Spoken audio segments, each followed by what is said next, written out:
Hi friends, ಇವತ್ತು ನಾನಿಲ್ಲಿ ಬದನೆಕಾಯಿ ಬೇಳೆ ಮಸೂದೆ ಹೆಂಗಂತ ಮಾಡ್ತಾಯಿದ್ದೀನಿ. ಈ ರೆಸಿಪಿ ಮಾಡೋದು ಹೇಗಂತ ನೋಡೋಣವಾ.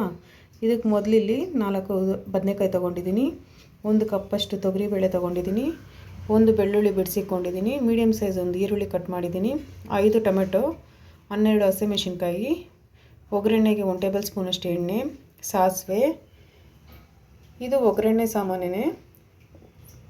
ಆಮೇಲೆ ಉಪ್ಪು ನಿಮ್ಮ ರುಚಿಗೆ ತಕ್ಕಷ್ಟು, ಹುಣಸೆಹಣ್ಣು 1 ನಿಂಬೆ ಗಾತ್ರದಷ್ಟು, ಒಗ್ಗರಣೆಗೆ ಈರುಳ್ಳಿ, ಕರಿಬೇವು, ಕೊತ್ತಂಬರಿ ಸೊಪ್ಪು. ಇದಕ್ಕೆ ಮೊದಲಿಗೆ ನಾವಿಲ್ಲಿ ಒಂದು ಕುಕ್ಕರಲ್ಲಿ 1-2 ಲೋಟದಷ್ಟು ನೀರು ಹಾಕ್ಕೊಂಡು ನಾವು ತೊಳೆದಿಕ್ಕಿರೋಂಥ ಬೇಳೆ ಅದಕ್ಕೆ ಹಾಕ್ಕೊಳ್ಳೋಣ. ಈಗ ಬೇಳೆ ಜೊತೆಗೇ ಒಂದೇ ಒಂದು ಚಿಟಿಕೆ ಅರಿಶಿನ ಪುಡಿ ಹಾಕ್ಕೊಳ್ಳಿ. ಬೇಳೆ ಜೊತೆಗೇ ಒಂದೇ ಒಂದು ಚೂರು ಎಣ್ಣೆ ಹಾಕ್ಕೊಳ್ಳಿ.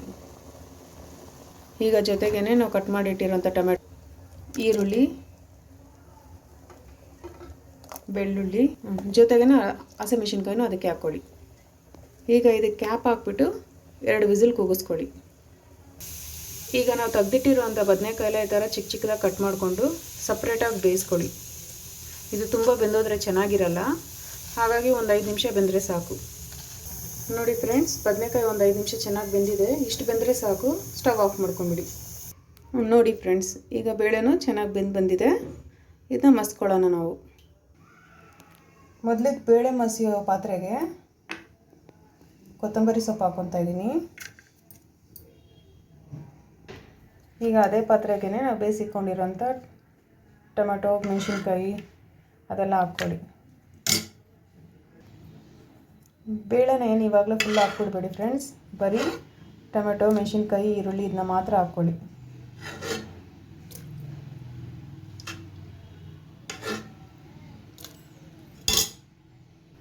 ಈಗ ಅದ್ರ ಜೊತೆಗೇ ಉಪ್ಪು ನಿಮ್ಮ ರುಚಿಗೆ ತಕ್ಕಷ್ಟು ನೀವು ಹಾಕ್ಕೊಳ್ಳಿ. ನಾನು 1 ಟೇಬಲ್ ಸ್ಪೂನಷ್ಟು ಹಾಕ್ಕೊತಾ ಇದ್ದೀನಿ ಇಲ್ಲಿ. ಈಗ ಈ ಬೇಳೆನೆಲ್ಲ ಚೆನ್ನಾಗಿ ಮಸ್ಕೊಳ್ಳಿ, ಟೊಮೆಟೊನ. ಈಗ ಬೇಳೆ ಇಷ್ಟು ಮಸ್ಕೊಂಡ್ಮೇಲೆ ನಾವು ಬೇಯಿಸಿಕ್ಕಿರೋಂಥ ಬದನೆಕಾಯಿ ಅದಕ್ಕೆ ಹಾಕ್ಕೊಳ್ಳೋಣ. ಬದನೆಕಾಯಿ ಏನು ತುಂಬ ಚೆನ್ನಾಗಿ ನೈಸ್ಗೆ ಆಗಬೇಕು ಅನ್ನೋದು ಬೇಡ, ಸುಮ್ಮನೆ 1-2 ಆಗಿರಲಿ. ನೋಡಿ, ಬದನೆಕಾಯಿನ ಇಷ್ಟು ಮಸ್ಕೊಂಡ್ರೆ ಸಾಕು. ಬದನೆಕಾಯಿ ತುಂಬ ನೈಸಾಗಿರಬಾರ್ದು. ನಾವು ತಿನ್ನಬೇಕಾದ್ರೆ ಹಂಗೆ ಬಾಯಲ್ಲಿ ಸಿಗಬೇಕು. ಬೇಳೆ ಸಾರನ್ನ ತಿನ್ನಬೇಕಾದ್ರೆ ತುಂಬ ಚೆನ್ನಾಗಿರುತ್ತೆ. ನೀವು ಯಾವಾಗಲೂ ಹಸಿ ಕೊತ್ತಂಬರಿನ ಬೇಳೆ ಮಸಿಬೇಕಾದ್ರೇ ಹಾಕ್ಕೊಳ್ಳಿ, ತುಂಬ ಒಳ್ಳೆ ಸ್ಮೆಲ್ ಬರುತ್ತೆ, ಚೆನ್ನಾಗಿರುತ್ತೆ. ಈಗ ಇದ್ರ ಜೊತೆಗೇ ಉಳಿದಿರೋಂಥ ಬೇಳೆನೆಲ್ಲ ಹಾಕ್ಕೊಂಡು ಸ್ವಲ್ಪ ಮಸ್ಕೊಳ್ಳಿ.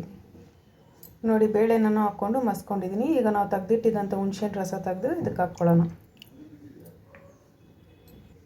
ಈಗ ಇದನ್ನು ಒಗ್ಗರಣೆ ಮಾಡ್ಕೊಳ್ಳೋಣ. ಈಗ ನಾನು ಒಗ್ಗರಣೆ ಮಾಡ್ಕೊತಾ ಇದ್ದೀನಿ. ನಾನು ಬೇಳೆ ಬೇಯಿಸಿದಂಥ ಕುಕ್ಕರಲ್ಲೇ ಮಾಡ್ಕೊತಾ ಇದ್ದೀನಿ. ಇದಕ್ಕೆ ನಾನಿಲ್ಲಿ ಮೊದಲಿಗೆ ಎಣ್ಣೆ ಹಾಕ್ಕೊತಾ ಇದ್ದೀನಿ. ಎಣ್ಣೆ ಬಿಸಿ ಆದಮೇಲೆ ನಾವು ಎತ್ತಿಟ್ಟಿರುವಂಥ ಸಾಸಿವೆ ಹಾಕ್ಕೊಳ್ಳೋಣ. ಆ ಸಾಸಿವೆ ಚೆನ್ನಾಗಿ ಚಿಟಪಟ ಅಂದಮೇಲೆ ನಾವು ಎತ್ತಿಟ್ಟಿರೋಂಥ ಈರುಳ್ಳಿ, ಕರಿಬೇವು ಹಾಕ್ಕೊಳ್ಳೋಣ. ಈಗ ಈರುಳ್ಳಿಗೆ ತಕ್ಕಷ್ಟು ಚೂರು ಉಪ್ಪು ಹಾಕ್ಕೊಳ್ಳಿ. ಈರುಳ್ಳಿ ಒಂದು ಚೂರು ಕಲರ್ ಚೇಂಜ್ ಆದಮೇಲೆ ನಾವು ಎತ್ತಿಟ್ಟಿರೋಂಥ ವಡಗಮ್ ಹಾಕ್ಕೊಂಡಿದ್ದೀವಿ. ಇದು ಸ್ಮೆಲ್ ಚೆನ್ನಾಗಿರುತ್ತೆ. ಇದು ಆಪ್ಷನಲ್, ನಿಮ್ಮ ಹತ್ರ ಇದ್ದರೆ ಹಾಕ್ಕೊಳ್ಳಿ, ಇಲ್ಲಾಂದರೆ ಬೇಡ. ಈರುಳ್ಳಿ ಒಂಚೂರು ಹಿಂಗೆ ಕಲರ್ ಚೇಂಜ್ ಆದಮೇಲೆ ನಾವು ಇಟ್ಟಿರೋಂಥ ಬೇಳೆನ ಅದಕ್ಕೆ ಹಾಕ್ಕೊಂಬಿಡಿ. ಬೇಳೆನ ಉಯ್ದುಬಿಟ್ಟೆ ನಾನು ಅದಕ್ಕೇನೆ. ಈಗ ಇದನ್ನ ನೀವು ಒಂದು ಕುದಿ ಕುದಿಸ್ಕೊಳ್ಳಿ. ಈ ಥರ ಒಂದು ಕುದಿ ಬಂದರೆ ಸಾಕು ಫ್ರೆಂಡ್ಸ್. ಈಗ ಗ್ಯಾಸ್ ಆಫ್ ಮಾಡ್ಕೊಂಬಿಡಿ. ಅಷ್ಟೇ ನೋಡಿ ಫ್ರೆಂಡ್ಸ್, ಬದನೆಕಾಯಿ ಬೇಳೆ ಸಾರು ರೆಡಿಯಾಗಿದೆ.